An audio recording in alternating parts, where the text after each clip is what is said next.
రోజుకి 2 లక్షల మంది ప్రజలు దేవుని దర్శించుకుంటారు. రోజుకి 3 లక్షల వరకు లడ్డూలు సేల్ అవుతాయి. అత్యంత పవిత్రమైన ప్రదేశం, హిందువుల యొక్క పుణ్యక్షేత్రం తిరుమల తిరుపతి. ఈ తిరుమల తిరుపతిలో ఇప్పుడు అన్యాయం జరుగుతుంది. అన్యాయం జరగడానికి కారణం ఎవరు? వ్యవస్థన, బోర్డా, లేకపోతే గవర్నమెంట్? ఈ కలియుగ శ్రీ వెంకటేశ్వర స్వామి యొక్క పుణ్యక్షేత్రంలో ఎందుకు ఇంత కల్తీ జరుగుతుంది? ఏడుకొండలవాడ వెంకటరమణ గోవిందా. సో అందరికి నమస్కారం అండి. నా పేరు సంజయ్, మీరు చూస్తున్నారు సంజయ్ ప్లాటిఫై ఖమ్మం. ఈరోజు ఈ వీడియోలో తిరుమల తిరుపతి దేవస్థానం గురించి మాట్లాడుకోబోతున్నాం. తిరుమల తిరుపతి దేవస్థానం నాకు అత్యంత ఇష్టమైన పుణ్యక్షేత్రం అండి. ఎందుకంటే శ్రీ కలియుగ స్వామి అయిన శ్రీ వెంకటేశ్వర స్వామి అక్కడే కొలువై తీరున్నాడు కాబట్టి నాకే కాదు, ఎంతో ఈ ప్రపంచంలో ఉన్న కోట్లాది మంది హిందువులకి అత్యంత ఇష్టమైన దేవుడు.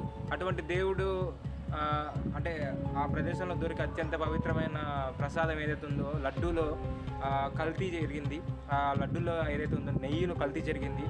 ఇది చాలా బాధాకరమైన విషయం చాలామంది హిందువులకు.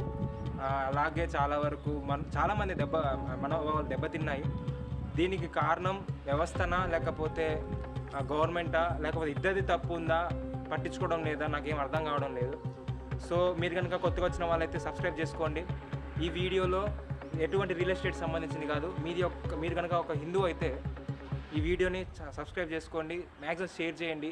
హిందువులే కాదు, ఎంతోమంది ముస్లిమ్స్, క్రిస్టియన్స్ కూడా తిరుమల తిరుపతికి దేవస్థానానికి వెళ్తారు, దేవుడిని దర్శించుకుంటారు. నిత్యం దాదాపు రోజుకి 2 లక్షల మంది ప్రజలు దేవుని దర్శించుకుంటారు. అలాగే 3 లక్షల వరకు లడ్డూలు సేల్ అవుతాయి.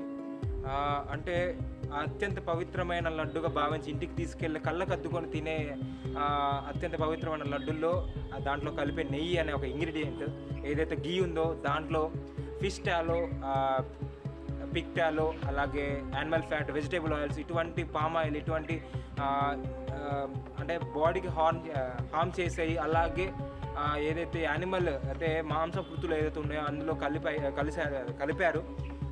దాన్ని బోర్డు ఎందుకు ఎలాగైతే దానికి ఆమోదించిందో నాకు ఇంతవరకు అర్థం కావడం లేదు. వెళ్తే అసలు విషయానికి వస్తే మనకి తిరుమల తిరుపతిలో దొరికే లడ్డు ఏదైతే ఉందో ఆ లడ్డూలో మనకి దాంట్లో కలిపే నెయ్యిలో మనకి ఇటువంటి animal fat and animal vegetable fat ఇటువంటి దొరికాయి, అంటే రిపోర్ట్లో దొరికాయి. ఇది గవర్నమెంట్, ప్రజెంట్ ఉన్న గవర్నమెంట్ ఏదైతే ఉందో మన చంద్రబాబు గారి గవర్నమెంట్, టీడీపీ, ఈ గవర్నమెంట్ లాస్ట్ టైం ఉన్న గవర్నమెంట్ ఏదైతే వైఎస్ జగన్ గారు ఉన్న గవర్నమెంట్, వాళ్ళ యొక్క ఆ టైంలో ఉన్న గీని తీసుకొని, అంటే లడ్డు మీద చాలా ఆరోపణలు వస్తాయనే సమాచారంతో ఆ యొక్క గీ, అంటే ప్రజెంట్ లాస్ట్ టైం ఉన్న గీని తీసుకొని ఎన్డీబీబీ కాఫ్ అంటే ఏదైతే గుజరాత్లో ఉందో ఇది ఒక స్టాక్ అండ్ ఫుడ్ సెక్యూరిటీ ఆఫీస్కి పంపిస్తే రిపోర్ట్, ఆ యొక్క ఆఫీస్ రిపోర్ట్ ఏం పంపించిందంటే ఏదైతే లడ్డూలో కలిపే నెయ్యిలో మనకి animal fat and vegetable fat ఉందని రిపోర్ట్లో వచ్చాయి. ఇది చాలా సంచలనం రేపుతుంది. ప్రజెంట్ ల్యాబ్ రిపోర్ట్ వచ్చిందో ఆ ల్యాబ్ రిపోర్ట్లో చూసుకుంటే మనకి చాలా వరకు హై పర్సంటేజ్ ఉందని తెలిసింది. సో దీని మీద ఎంతో బాధాకరమైన విషయం, దీనికంటే మించింది ప్రపంచంలో లేదు ఎవరైతే హిందువులు ఉన్నారో. దీనికి కారణం ముఖ్యంగా మనం చూసుకున్నట్లయితే టీటీడీ అనే వ్యవస్థనే, దాని తర్వాత గవర్నమెంట్ ఏదైతే ప్రీవియస్ గవర్నమెంట్ ఉందో. ఎందుకంటే టీటీడీ అనేది ఒక అటానమస్ బాడీ, అంటే వీళ్ళు సపరేట్గా ఒక వ్యవస్థను నడుపుతారు. వాళ్ళు ఎటువంటి కార్యక్రమాలు గవర్నమెంట్తో చేయరు. ఎందుకంటే ఆ టీటీడీ ఏదో తిరుమల ఉందో, తిరుపతి ఉందో, అక్కడ చాలా వరకు దేవుడి యొక్క కార్యక్రమాలే జరుగుతాయి. దేవుడి యొక్క మనీతోనే చాలా వరకు మంచి మంచి పనులు జరుగుతాయి, సంక్షేమ కార్యక్రమాలు జరుగుతాయి. అంత పెద్ద వ్యవస్థ ఏదైతే అటానమస్ బాడీ ఉందో ఆ వ్యవస్థలో కేవలం 75 లక్షలు లేకపోవడానికి కారణం, అంటే 75 లక్షలతో ఏదైతే నెయ్యి ఒక ప్లాంట్ పెట్టకపోవడానికి కారణం, ఇది చాలా ఆలోచించాల్సిన విషయం. కక్కుర్తి కేవలం గీ శాంపుల్ ఎవరైతే కేవలం 234 రూపాయలకి అందిస్తామని చెప్పారో దానికి కక్కుర్తి పడి క్వాలిటీలో చాలా వరకు మనకి క్వాంటిటీ ఎక్కువ క్వాలిటీ అనే విషయం పక్కన పెట్టేసి కక్కుర్తి పడి ఉన్న వాస్తవంగా అండి కక్కుర్తికి పడి మనకి ఏదో తమిళనాడులో ఉన్న ఒక ఆల్ఫా అనే ఒక కంపెనీకి నెయ్యి ఆర్డర్స్ ఇచ్చారు. ప్రీవియస్ గవర్నమెంట్ ఉన్న టీటీడీ బోర్డు.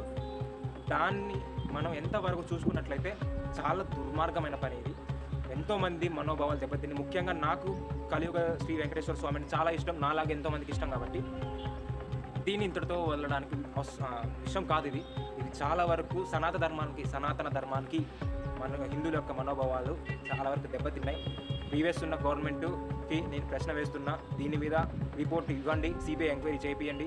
అండ్ ఆల్సో ఇప్పుడున్న గవర్నమెంట్ దీని మీద మీరు కూడా సిబిఐ ఎంక్వైరీ చేపియండి. అండ్ ఏదో ఒక ఎంక్వైరీ, ఏదో ఒక బ్యూరో ఇన్వెస్టిగేషన్ ఇచ్చేయండి.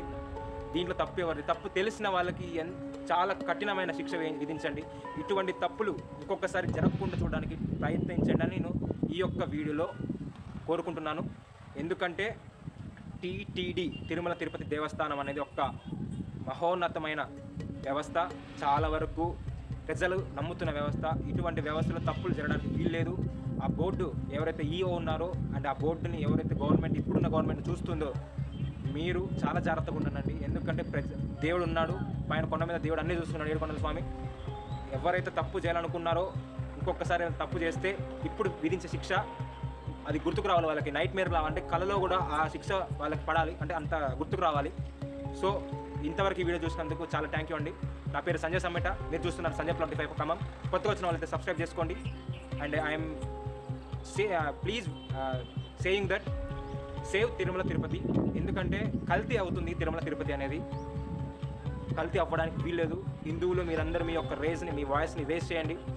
ఇప్పుడు మనం ఇలాగే ఊహించుకుంటే, ఇప్పుడు ఇలాగే మనం చూసుకుంటే చాలా అన్యాయం జరుగుతుంది. అన్యాయం జరగడానికి వీల్లేదు. ఎథిక్స్ పోగొట్టుకోవడానికి అస్సలు వీల్లేదు. పోనీలే ఇంకొకసారి ఎప్పుడైనా జరుగుతుందనే ఆలోచన కూడా రావద్దు.